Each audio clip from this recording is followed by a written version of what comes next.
You're listening to Podcasting for Experts with honest conversations about using podcasting as a tool to grow your reach, increase your audience, make a positive impact on the world, and most importantly, to get paid for your efforts. I'm your host, Jess, and we are Pristine Podcasts. Let's talk podcasting.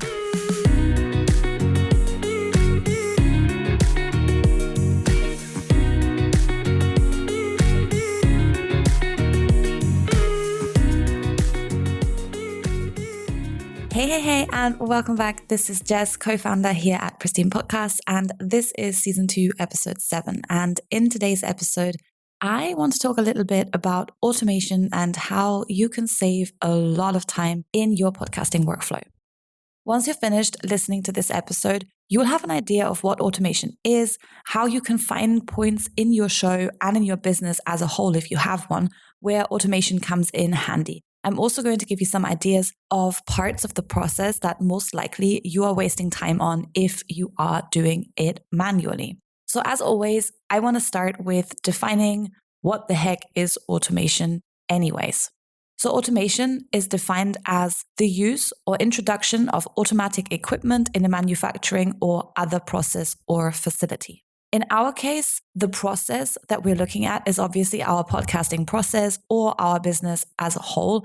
And it simply means that we're using tools that automate parts of your process so that you don't have to do it again and again manually. And that means that you end up saving tons of time. Yay for that. So where do we get started with automation? How do we get started with automation?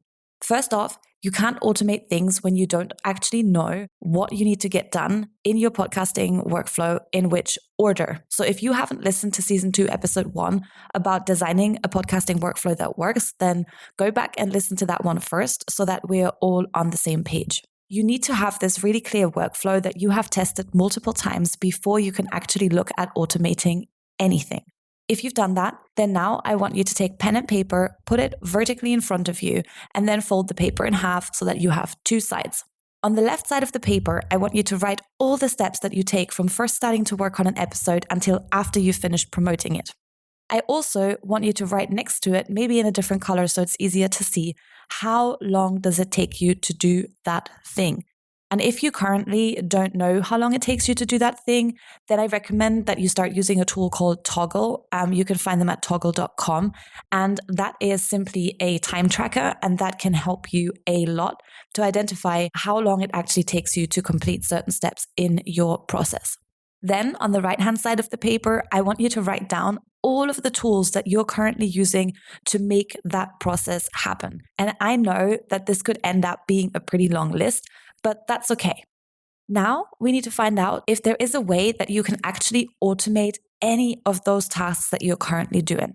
So the way I like to do that is that I like to start with the things that actually take me the longest to do, because those tasks, if I could automate any part or all of those, they are going to right away give me the biggest return on the time that I've put into it. And that's how I like to work. I assume that if you're doing everything yourself at the moment, editing could actually be one of those things where it's simply taking you a long time.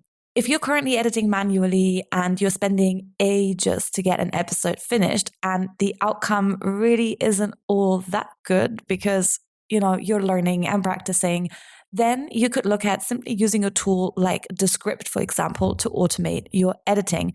The outcome when you're using Descript will still be far from perfect, but at least you're going to save yourself tons of time in the process. And sometimes time can be more important than final product, particularly when you're doing everything yourself in your business right now. So you can find out more about Descript at pristinepodcast.com/Descript, and that is an affiliate link.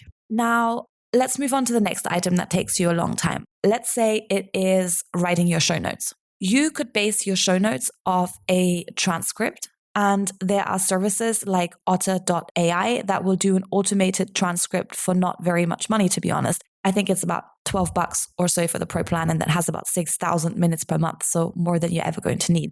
So if you're faster writing your show notes from text instead of listening back to your episode or trying to remember what you were talking about, then why not do that? Or you could simply try and use a service called jarvis.ai to actually speed up your process of writing headlines, etc. Now, the last thing that we want to look at once we've optimized how much time we're spending on all of those individual tasks to see if we can do it a little bit faster is how can we maybe do multiple steps in one big swoop by connecting multiple tools together? And I know this sounds like a bit of crazy magic right now, and it's very confusing at the same time when you first hear about it, but just stay with me for a minute. Sometimes these tools that you're using a lot in your business and in your podcasting workflow, like Zoom, for example, they come with little connections built into them. And those connections allow you to connect a tool like Zoom, for example, to a tool like Otter that does your transcripts. So to find out if the tools that you've written down on your list that you're using in your podcasting workflow come with built-in connections to other tools, the thing that you need to do is this. You need to sign into the actual account. So sign into your Zoom account and search for something that says integrations. Okay. So you want to try and find out what other tools can Zoom integrate with? What other tools can Otter integrate with? What other tools can Canva integrate with? What other tools can SocialBee integrate with? So look through all of the tools that you might be using to make your podcast happen and check if there is a way to actually automatically connect one tool to the other.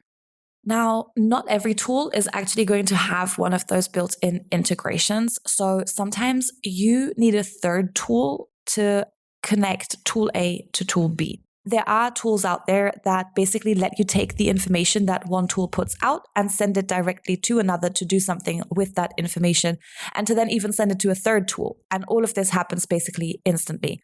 You can even filter these tasks to make sure that they only meet specific criteria before they continue.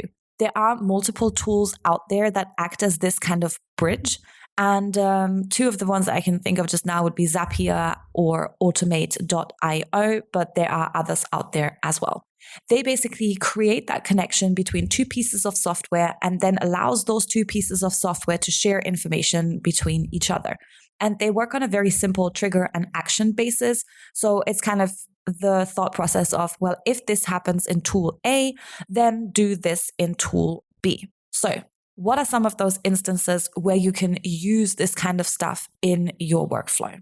One place I can straight away think of is during the guest booking process. So you can set up your guest booking process so that every person that wants to be a guest on the show fills out a Google form to start with, for example. You could use other tools as well, like a Typeform or a SurveyMonkey, survey thing. Then you can connect that form, for example, to an Airtable sheet where you keep all of your guest information.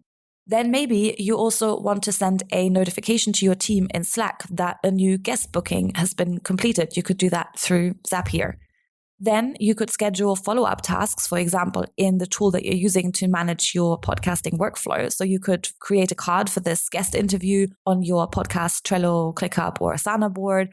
You could then assign a fixed number of tasks to yourself or your team members pretty much automatically. And then you can automate your Trello board itself that every time a specific task is completed, there could be a follow-up action that's created, or maybe a card is moved to a different column in your workflow to correspond to the completion of that task. And then you can trigger another follow-up action that an email gets sent to the guest automatically when a card is moved to a certain board. Another way that you can leverage automation is, for example, in your Facebook group for community management. So when somebody requests to join your podcast group, you ask them for their email address. And then when they put it there are tools that let you collect these email addresses in a dashboard and then send them straight to your email service provider where you can then send follow-up emails. And the same goes for your social media scheduling.